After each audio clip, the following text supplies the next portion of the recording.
Greetings everyone. In this short video, I'm going to try to show you the kind of problems you're going to have when you're using numeric variables. And I'm going to try to make just a single point or two just in a few minutes here. What I'm going to do is I'm going to write a Java program using an int, which stands for integer.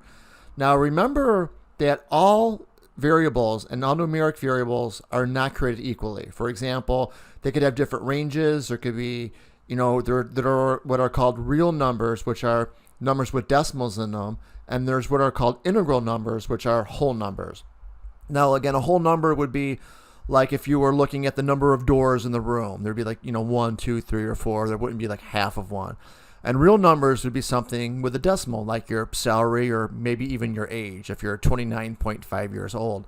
So I'm going to show you a couple of errors that you're going to run into that you're going to have, you're going to see that are going to be pretty common until you start to get some experience behind you about what the different numbers can fit in these different variables. So I'm going to illustrate that by writing a simple program. I'm going to declare one integer on line 5 called li salary, and I'm going to set li salary equal to 25,000. Simple program, and I'm going to take li salary and I'm going to write it back out to system.out.println. So you should see it at the very end. A little bit of a hiccup there. Okay, don't panic. So let me take li salary and I'm going to put it on line 7. A very simple program. I'm just declaring a variable, I'm setting it, and it's printing it out. So this should work okay. So happy path. I click on execute. 25,000. Duh, that's exactly what I'd expect to happen. But now let's change this number. Right now, 25,000 is called an integral because it's an integer. There's no decimals or fractions in it. Now that's going to become very important. Also, the way that we format this number is going to be important too. Like notice if I put a comma in there, I'm going to get an error.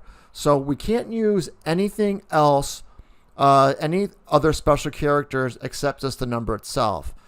So 25,000 seems to work, but I'm going to change this and say, how about put in 50 cents? So 25,050 cents. I'm going to get this error in here. Well, how could this be, right? It's a number, but look at this error message in here. You're getting a lossy conversion from double to int. That is a fancy way of saying, I don't know what this number is. You're telling me it's an integer, but I'm looking at it, the 25,050 cents, and it's not an integer. It's actually a data type called a double, which you might not know about yet. But anyway, so integers are only for whole numbers, and I'll turn it back to 25,000, and it seems to work just fine. So what I'd like you to do is while you're working with data types, I want you to kind of do experiments like this to see what works and what doesn't work, because a lot of times by you looking at some errors, you can kind of debug this yourself. Now what I did is I made the salary like insanely big. I'm going to click on execute, and you're also going to get an error message again. The number is too large. Now what this means is yes, it's an integer, but it's too big to fit into this variable. Again, Google's your friend. You could find out what other kind of variable that you could use for that. I'm trying to get you guys to be good detectives. So let's try this experiment. I'm going to put li salary equals negative 25,000. That seems to work too. So what have you learned? You've learned that integers are whole numbers and they can be too big or they can be too small. And also you learn that you can't use special formatting characters such as commas or dollar signs. So it can be negative, but it can't be too big negative.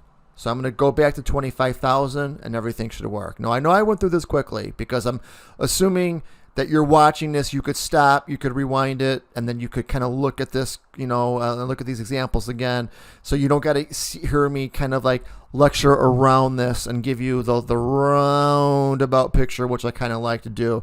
I wanted to get right to the point and show you some techniques that you can use in testing variables and getting to see, what error messages that you get. And again, Google's your friend. You can look up these error messages and hopefully you'll learn how to fix them yourself. Thank you. Have a good day.